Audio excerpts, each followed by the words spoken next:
Yes, there's only love. It's love, it's love, it's love that makes, yeah, no. No, I'm not the musical guest today, but gotta have a giggle. I made Alana laugh.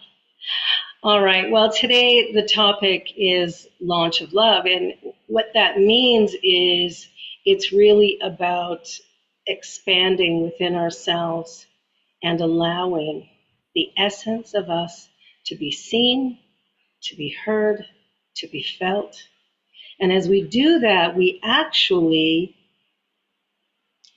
create a space where we are able to give that out in the world. Remember, you can only give what you have. So if there's no self love, there can be no gift of love. We can try, we can fake it till we make it. But the truth is, we really have to sit in that idea of love and allow it to expand in us. So, beginning this journey, we want to understand the foundations of love and discover how it starts within and then radiates outward, setting a stage for deeper connections and a more compassionate.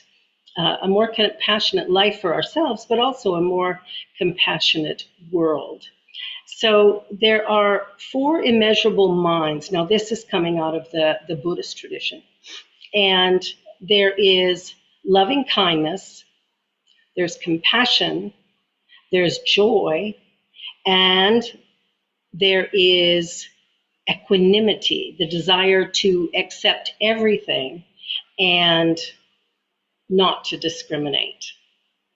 So when you love because living beings need your love, not because someone belongs to your family, your nation, your religion, then you are loving without discrimination and you're actually practicing true love. How does that sound? Ready to practice some true love? Something that expands and grows and creates beauty in our world, something that makes everyone and everything seem just a little bit brighter, a little bit better. Well, it's important that we dwell on these elements. Remember that you are living in the most beautiful, peaceful, and joyous country in the world right now, at least from my perspective. If someone asks your address, you can just say Homes of Brahma, also known as the four immeasurable minds of love, pardon me, compassion, joy, and equanimity. So there's five-star hotels that cost more than $2,000 a night. Yet the abode of Brahma offers more happiness than these. In a 5,000-star hotel, a place where you can learn to love and be loved. So when we learn to totally accept who we are, when we allow ourselves to be in that place of real self-love, when we awaken to the idea that there is a power and presence in the universe that is everywhere, it's all powerful. We start to understand the essence of who we are and the power that we possess. So the science mind point of view is, if God is all there is, and if God is love, why then would we discriminate and say something or someone is not God or love? Why would we put any conditions on loving the very expressions of God outside of ourselves, or of spirit outside of ourselves? Why would we do that? And we do sometimes, don't we? We look at somebody walking down the street and we'll make a comment, right? We'll see somebody else doing something and we'll go, oh, why are they doing that? We'll make comments, we'll make judgments. But when we're coming from this very deep loving place, we don't do that. The four immeasurable minds in Buddhism are expressions of God that we can all practice in a greater way each day, and they fit totally in with the science of mind. Loving kindness, compassion, joy, and equanimity. Easy, right? Sound easy? Alana, you could do that? You're always loving and kind and joyful. I know that about you. So these are all states of mind that we attain rather their practices that make our lives more open and available to the law, and allowing that to then flow through us in a really easy and beautiful way. So the four immeasurable minds are practices that can launch us into a deeper understanding and embodiment of love. So I want you to think about, I hear all kinds of stories. It's a joy in my profession. I hear all kinds of stories. And it's interesting the things that we believe. Because we believe things not because they're factual or true. We believe them because there's something inside of us that has convinced us that this is in fact true, right? I remember somebody saying that, whenever they cooked a fish, they would chop off a certain portion of it, the head, the tail, of course, but more than that, they would actually cut a good third of it away and then put it in the pan to fry it. They didn't know why. It's mom did it that way, grandma did it that way, so I'm going to do it that way. Did the same thing with a roast. Buy this great roast and then chop the ends off it, stick it in the pan and cook it. So why? Why would we do that? Well, one day, this young woman decides to ask her grandmother, why? Why do we cut that off? Why do we do that? And she goes, oh, I just didn't have a big enough pan. So it wasn't that it made the food better. In fact, it was quite wasteful. But it was what she did to accommodate the size of the pan that she had. But we will carry that forward thinking it is something that we have to do for the sake of the recipe. No, we don't. We don't have to do that. We don't have to do that. I remember I was running for city council in Calgary many, many years ago. And I was invited to speak at one of the temples of Islam. And so, I was dressed in traditional clothes. One of the women dressed me, and of course, scarf over my head. And when we went in, it was really interesting because, women sat on one side, men sat on the other. And they gave us this food when we arrived. And it was like a handful of, almost reminded me of like oatmeal or something, but it was quite tasty. I really liked it. So grab some of that. I don't know if they do that anymore, what with COVID, but anyway, they would grab a handful out and hand it to you, and then you would eat it. But I had the opportunity to stand and speak from the dais, or whatever they call it, and it was a really incredible experience. But one of the things I noticed that I wasn't sure about was these big fans. They had these big, long fans that somebody would hold and wave around. And so I asked my friend who took me, I said, why are they doing that? And she said, well, it's a tradition from many years ago when they had to keep the flies off of the leader of the organization. But because it's tradition, it's still happening. Now, there's no flies in that sanctuary, but I'll tell you, those things are still going.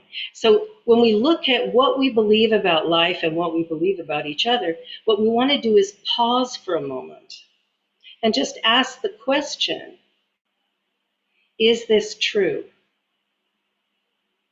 And maybe it is, and maybe it isn't, but it's a good idea to explore what it is we believe, explore these things inside of us. The Buddha taught that it is possible to live 24 hours a day in a state of love. Every movement, every glance, every thought, and every word can be infused with love, and that comes from Thich Nhat Hanh. This is our work, consciously infusing every moment we can with love. So how do we do that? We do that by honoring ourselves, which means if we say we're going to do something, we do it, right? We honor what we say we're going to do for us. And every day that we honor that, we begin to trust ourselves more. The more that we trust ourselves, the more that we will be willing to trust others in the world around us. So making sure that we are practicing every day some aspect of this is a really good idea. So Thich Nhat Hanh said, if we learn ways to practice love, compassion, joy, and equanimity, we will know how to heal the illness. Now get this, the illness of anger, the illness of sorrow, the illness of insecurity, the illness of sadness, the illness of hatred, the illness of loneliness, unhealthy attachments. See, practicing this heals all of that. So what do we want to do with our lives? What would we like to do moving forward? So loving kindness is pretty easy.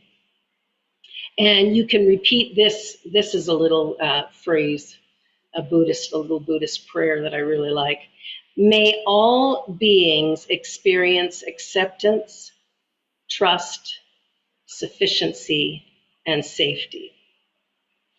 May all beings experience acceptance, trust, sufficiency, and safety.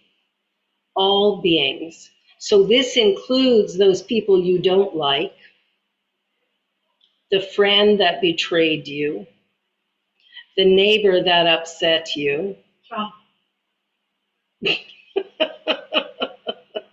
the politicians you might be a little upset with, or a lot upset with. Whatever it is, we want to make sure that we're saying, may all beings experience acceptance and trust. Compassion. So when you see someone struggling, regardless of the details known or unknown, quietly say to yourself, I see your struggle and suffering. I have also struggled and suffered. I extend my heart of care to you. As I know this does not feel good, may your struggle and suffering pass soon. Again, this is the Buddhist way of sharing compassion, and we would use spiritual mind treatment. And we might say, I see you, I love you, I accept you, right? We come from just slight different words. Joy. Start the day with a question in your meditation. What joy may come today? What joy may come today? Not in an attempt to plan it, but rather to open to the possibility of joy. Because it's always here. It is a natural state of our being. And if we will just let ourselves, it will just flow up and out. But it comes from a place of, kind of understanding, it is what it is. If we look at life from a place of just it is what it is, rather than judging it as good or bad, what happens is we can actually open up to a greater sense of possibility for something good to come of that. And when we live from that place, joy is really easy, really, really easy, because it's a natural part of our being. Equanimity. As often as you can state quietly in your mind, at this moment, I trust Spirit as the source of my supply. Ooh, it's not your boss. You think it's your boss, it's not your boss. It's not the government. It isn't your spouse. Spirit, God, the universe is your source. That is the source of your supply. Whether or not you have proof of this, make this claim to make a sense of even mindfulness and trust so that you can live from that place of knowing that all that I have need of is right here where I am. What a great thing that brings to you. Okay, and then finally, it's acceptance. So where in life are you unaccepting of life as it unfolds? So for me, it's when my face and head sweat. I hate it. So I have to learn how to just accept. So it does not require that you like every circumstance or agree with every experience. It is about acknowledging reality as it is rather than as you wish it to be. So are you willing to say yes to the reality of life? Hello. Yes. Okay.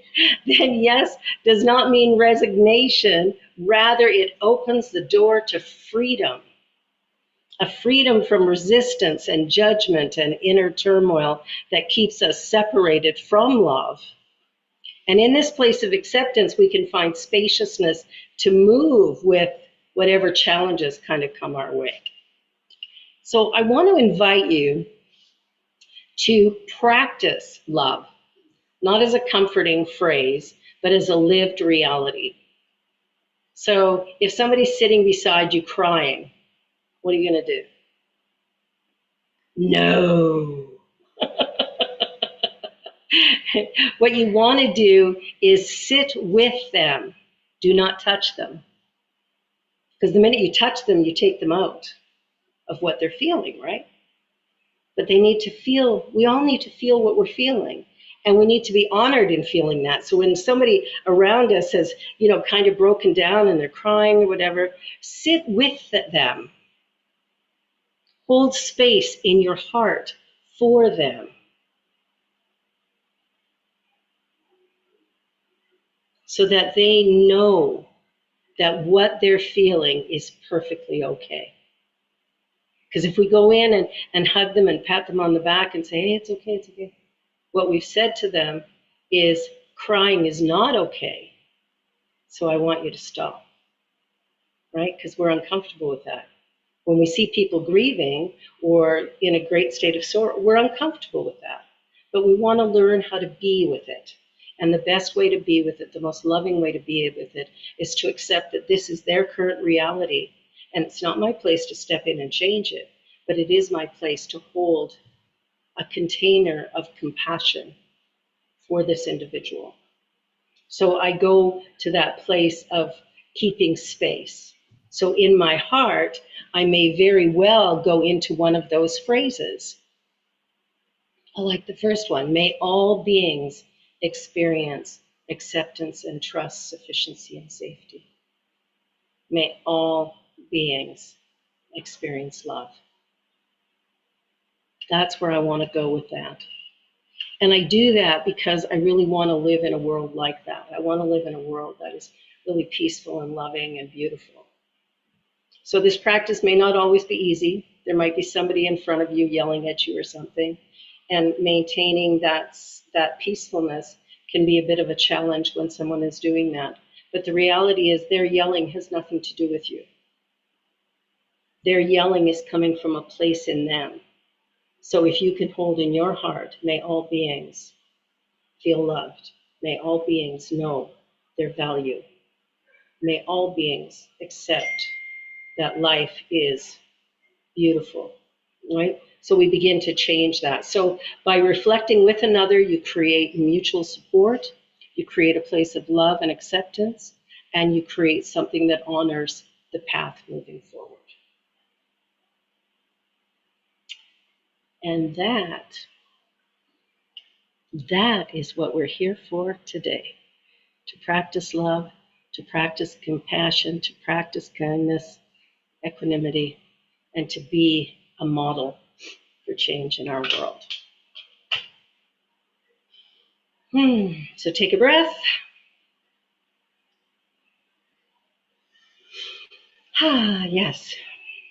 Well, it's that time in our service when we have an opportunity where we are invited to share our good with the Universal Joy Center. And we can do that many ways. We invite you to share your gift of your time, your talent, but also your treasure to financially support this center so that it continues to operate and to run. And especially as we're looking for a home for in-person services, we want to make sure that we find the right place that has all the right tools that we need. So for the time being, we're right here, and I'm grateful that this space is here. So let us join together and say the affirmation for abundance.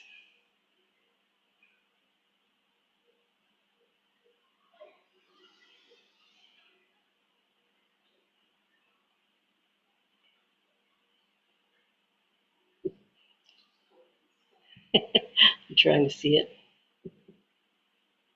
There we go. So repeat with me, please. As I give, Give, so I receive.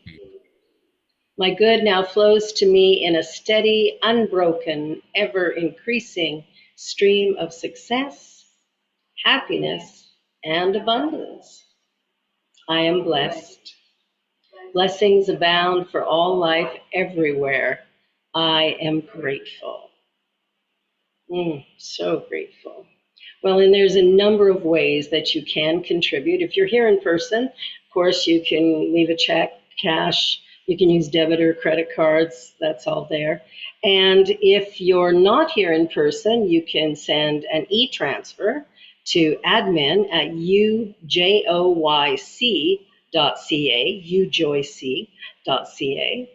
or you can go onto the website, and our website's live, yay! So go check it out, ujoyc.ca, and go to the donate link, and you'll be able to send your gift that way. And the other way, of course, is to mail a check or bring cash to 28 Sir Raymond Drive here in Toronto. So however you choose to give, just know how much we love and appreciate everything that you do and all that you are. So let us join together in consciousness as we gratefully bless the abundance that is showing up in our lives today. Eternal presence, infinite light, glorious, glorious spirit, the beloved one. I am so deeply grateful for my connection inwardly to this divine source, my ability to share it outwardly with ease and with grace. And I'm so grateful for the gifts that have been given, the gifts that have been shared, whether it be time or talent or treasure. All of it is valuable, all of it is worthwhile, and all of it matters. So I allow my heart to expand and grow and to say yes to life, to say yes to love, to say yes to compassion, to say yes to God being the source and substance of my very existence. And for that, I'm deeply, deeply grateful. So with a grateful and humble heart, I release all of these ideas, and I truly, truly am grateful for all that is given, all that is received. And I let that be the truth. Together we say,